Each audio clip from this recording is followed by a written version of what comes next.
Bienvenidos. Hoy tenemos un tema bien interesante que creo que a muchos nos va a resonar. La productividad lenta.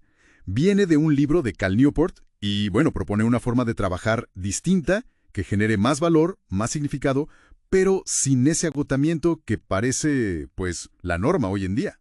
Así es. Y para esta exploración a fondo, nos vamos a basar en extractos clave de ese libro, Slow Productivity. Exacto. La misión es descifrar qué es esto de la productividad lenta, por qué como que está haciendo tanto eco ahora, ¿no? Y cómo se diferencia de, bueno, de esta carrera constante en la que muchos vivimos. Ajá. Seguro que hay una sensación familiar en eso de estar siempre a mil, saltando de tarea en tarea, pero al final del día no sentir que avanzaste en lo que de verdad importa. Totalmente. Fenómenos como la gran renuncia o el famoso quiet quitting parecen gritar que algo, digamos, no funciona del todo bien en el mundo del trabajo del conocimiento. Sí, son como síntomas. Ok, vamos a meternos bien en esto. Perfecto. Y para entender bien la propuesta de Newport, creo que es útil recordar un problema que viene de lejos, ¿eh? Medir la productividad en trabajos intelectuales, siempre ha sido complicado.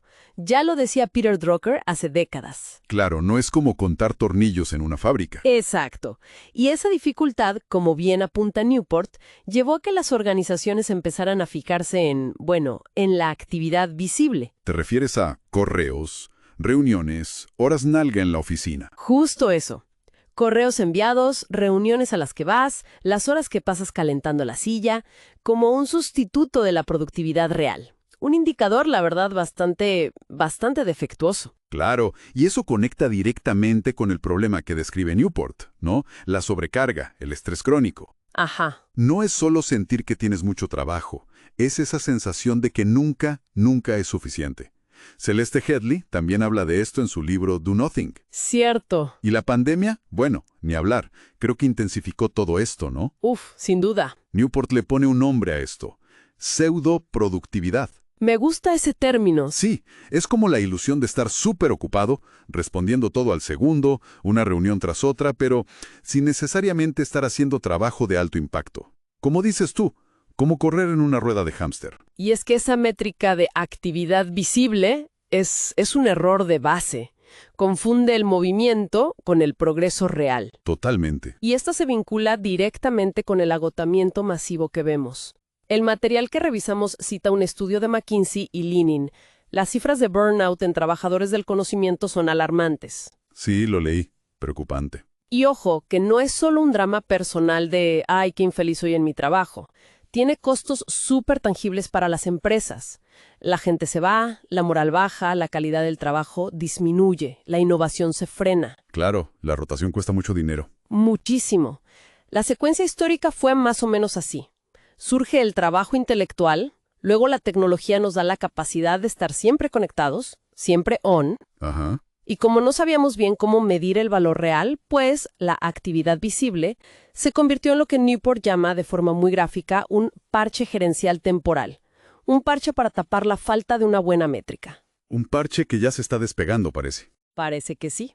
Y frente a todo este panorama, entonces Newport propone la productividad lenta. Que el nombre no nos engañe, ¿eh?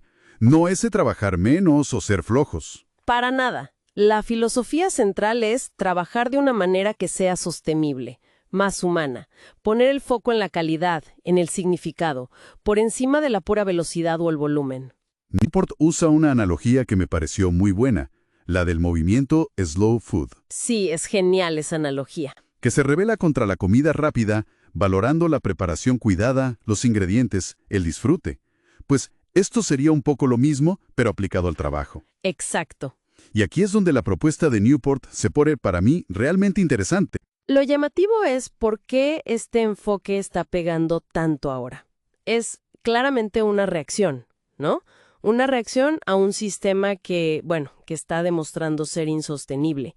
Y también a esa falta crónica de formas claras de medir el valor real en el trabajo que hacemos con la cabeza. Cierto. Y es fundamental entender esto. No se trata de trabajar menos por sacarle el cuerpo al trabajo. Para nada. Se trata de ser más efectivos a largo plazo. Sostenibilidad y efectividad, entonces. Exacto. Generar resultados que de verdad valgan la pena, pero sin quemarnos en el intento. Y como sugiere Newport, esto podría incluso tener un impacto más grande, ¿no? Inspirar cambios sociales sobre cómo nos relacionamos con el trabajo en general. Fascinante. A ver, entremos en los principios prácticos que él propone. El primero es, quizá el que más choca al principio. Hacer menos cosas. Sí, suena simple, ¿verdad? Demasiado simple, casi. Pero implica una reducción consciente, deliberada, del número de proyectos, de tareas, de compromisos que manejamos al mismo tiempo. Exacto. Y ojo, Newport no dice, sé menos ambicioso. No va por ahí. Se trata de concentrar la energía. Como un láser en vez de una bombilla dispersa. Buena imagen. Pone ejemplos como enfocarte en una meta clave por día, una sola, en lugar de intentar hacer 10 cosas a medias. O delegar tareas que te quitan tiempo valioso pero que no son el corazón de tu trabajo. Pon el ejemplo del emprendedor que contrata a un contador. Claro, para liberarse de toda esa carga administrativa y enfocarse en hacer crecer el negocio. También sugiere optimizar tareas repetitivas, ¿sabes? Agruparlas, ponerlas en piloto automático en ciertos momentos. Y habla también de alternativas a la locura del email constante, ¿no? Sí, menciona usar reuniones cortas pero muy enfocadas para resolver varios pendientes rápidos de una vez.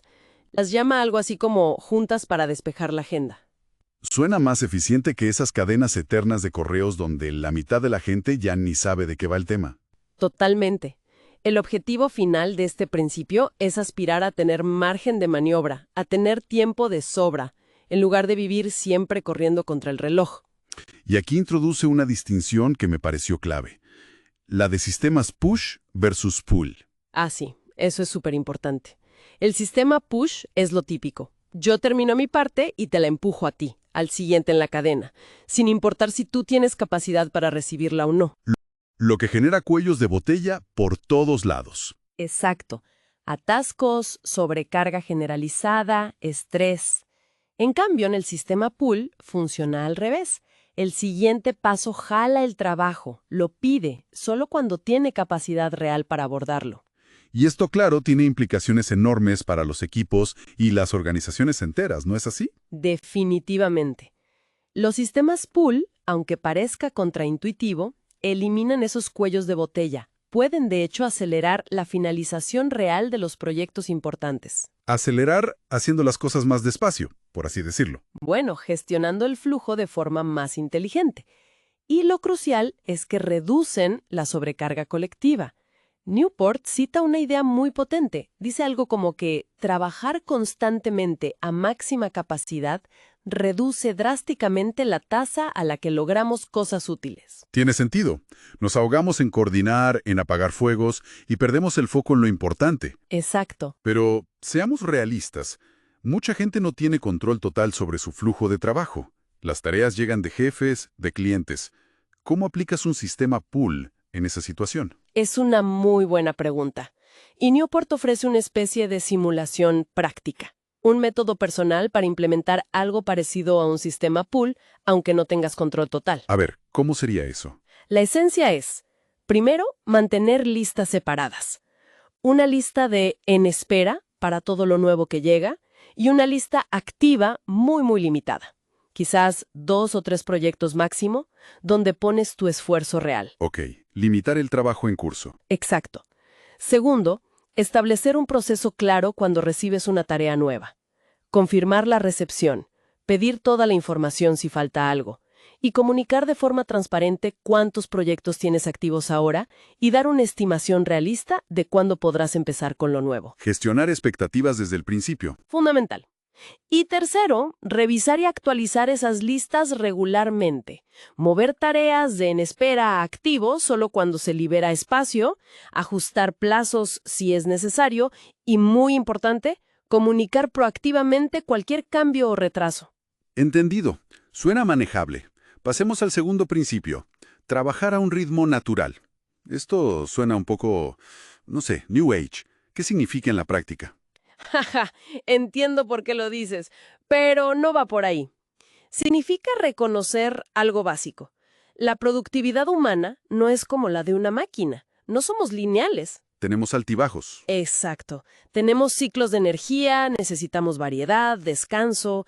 Newport lo ilustra con ejemplos muy vívidos, muy humanos. ¿Cómo cuáles?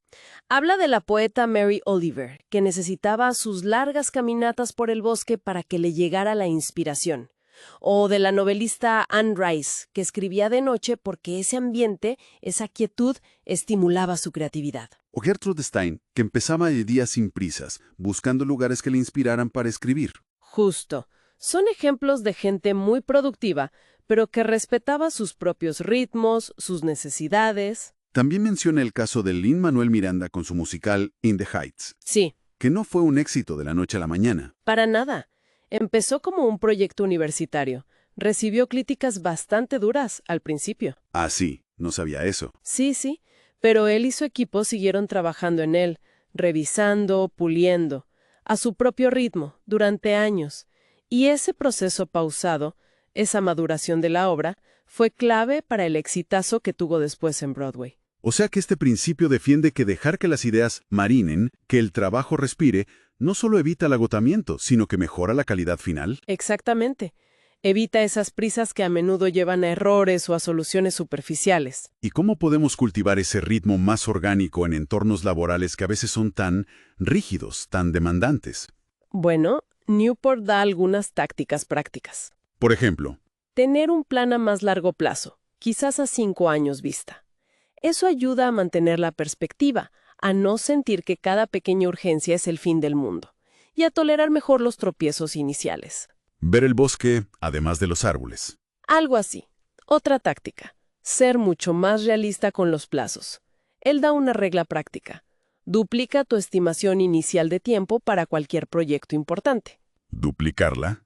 Sí, porque, seamos sinceros, los humanos somos terribles estimando cuánto nos va a llevar algo. Siempre somos demasiado optimistas. Trabajar con esa holgura reduce muchísimo el estrés y, paradójicamente, suele mejorar el resultado. Interesante. Es que no aportan mucho. Defender tu tiempo de concentración. Exacto. Y una regla simple que propone: por cada hora que pasas en una reunión, agenda 1 hora de trabajo enfocado después, para procesar o avanzar en lo discutido. Me gusta esa regla, concreta. La lógica detrás de todo esto es que la sostenibilidad y la variación del ritmo no son, digamos, enemigas de la productividad. Son su base, su fundamento a largo plazo. Entendido. Vamos con el tercer y último principio. Obsesionarse con la calidad. Suena intenso eso de obsesionarse. Jaja, sí, suena fuerte, pero es en el buen sentido. Significa priorizar la excelencia, el impacto real de tu trabajo, por encima de la mera cantidad o la velocidad. Rechazar activamente la pseudoproductividad de la que hablábamos antes. Justamente, el ejemplo que pone de Steve Jobs es perfecto. Cuando volvió a Apple, ¿qué hizo? Simplificó radicalmente la línea de productos, descartó un montón de cosas para poder enfocarse obsesivamente en la calidad y la innovación de unos pocos productos clave. Y bueno, el resto es historia. Exacto. Esa apuesta radical por la calidad, aunque implicó decir no a muchas cosas en el corto plazo, fue lo que revitalizó a Apple y la puso donde está. La idea, entonces, es que buscar esa calidad superior, aunque tome más tiempo o esfuerzo, al final abre más puertas y genera oportunidades más significativas. Precisamente, es una inversión a largo plazo. Pero ¿cómo se cultiva esa obsesión por la calidad? ¿Qué pasos concretos sugiere? Da varias pistas interesantes. Primero, dice, refina a tu gusto. Estudia activamente qué significa la excelencia en tu campo. Analiza el trabajo de los mejores, entiende por qué es bueno. Como un cinéfilo que no solo ve pelis, sino que estudia cine. Entender los matices de la calidad en tu área. Exacto. Segundo, invierta en buenos materiales. Use herramientas de calidad. Puede ser software, equipo o incluso algo tan simple como una buena libreta. Dice que usar herramientas que valoras puede inspirarte a poner más cuidado y rigor en el trabajo. Curioso, pero tiene sentido. Tercero, apuesta por ti mismo. Crea una presión autoimpuesta, pero que sea saludable. Puede ser dedicar tiempo extra a un proyecto personal que te importa mucho, aceptar un riesgo calculado, como un sueldo un poco menor por un trabajo con más potencial de impacto, o incluso anunciar tus propios plazos para generar compromiso. Poner algo en juego, digamos. Algo así. Y cuarto, busca inversores. Y no se refiere solo a dinero. Pueden ser colaboradores que aportan capital de sudor, como dice él, mentores que te guían o simplemente gente que cree en tu trabajo y te apoya. Ese respaldo externo motiva mucho. Interesante. O sea que esta obsesión por la calidad es como el motor que hace que un enfoque más lento sea viable y al final más impactante. Exacto. Newport la llama el arma secreta de la productividad lenta. Ahora, una pregunta importante. Muchos de estos consejos suenan muy individuales, ¿no? Pero la mayoría trabajamos dentro de organizaciones, con jefes, equipos. ¿Cómo encaja todo esto en un contexto empresarial? Ese es un punto fundamental, y me alegra que lo saques, porque si bien un individuo con mucha autonomía puede aplicar varios de estos principios por su cuenta, el verdadero potencial de la productividad lenta se libera a nivel organizacional. O sea que no es solo cosa de autoayuda para empleados. Para nada. Es crucial que los líderes, los gerentes, comprendan los límites de medir solo la ocupación y el coste real, enorme, del burnout.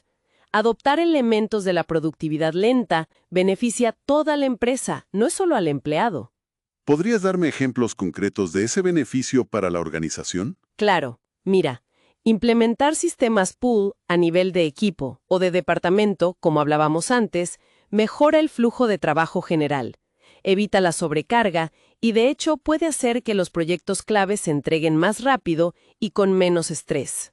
Menos bomberazos, más fluidez. Exacto. Fomentar un ritmo de trabajo sostenible reduce drásticamente el burnout. Y el burnout, como dijimos, tiene costos altísimos de rotación, pérdida de talento, baja moral.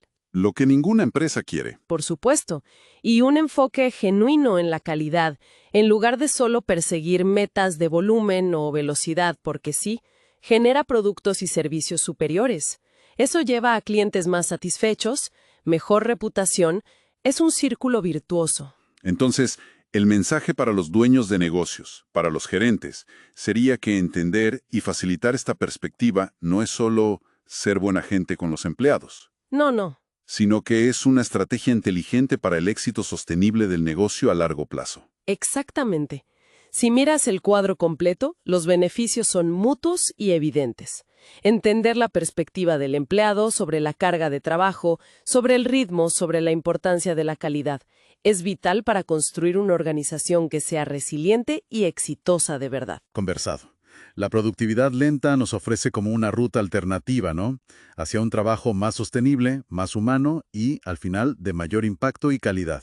Ajá. Apoyándose en esos 3 pilares que mencionaste. Hacer menos cosas, pero hacerlas mejor. Encontrar un ritmo de trabajo que sea natural y variado. Y obsesionarse con la calidad por encima de la simple actividad superficial. Precisamente. Has captado la esencia perfectamente. Y como reflexión final, quizá algo para que quienes nos escuchan se queden pensando más allá de esta charla. Si aceptamos que la pseudoproductividad y el agotamiento son problemas reales y extendidos. Que creo que lo son. Sí, yo también. La pregunta clave entonces es, ¿qué cambios estructurales tendrían que hacer las organizaciones, en sus métricas, en sus incentivos, en su cultura, para realmente facilitar y recompensar la productividad lenta? Esa es la pregunta del millón. Claro. ¿Cómo pasamos de valorar la apariencia de estar ocupado a valorar de verdad la profundidad, la calidad y la sostenibilidad del trabajo? Una pregunta muy potente, sin duda. Y para que esto no se quede solo en la teoría, en la reflexión, animamos a quienes nos escuchan a considerar una pequeña acción concreta, algo que puedan hacer hoy mismo. Un primer paso. Exacto. Algo pequeño inspirado en esta conversación. Quizás, no sé, identificar una sola tarea o proyecto donde la calidad sea realmente crucial y pensar cómo proteger el tiempo necesario para hacerla bien. O tal vez, al estilo Mary Oliver, agendar una breve caminata de 15 minutos, solo para pensar, sin el celular, sin distracciones. Me encanta esa. O simplemente revisar la lista de pendientes y mover conscientemente una cosa de esa lista de en espera, de la que hablabas, solo para crear un pequeño respiro. Pequeños gestos, pero que pueden iniciar un cambio de mentalidad importante. Exacto. Consideren esa pequeña acción como un primer paso. Un paso hacia una forma de trabajar quizá menos frenética, pero, quién sabe, potencialmente mucho más satisfactoria y verdaderamente productiva. Muchísimas gracias por acompañarnos en esta exploración.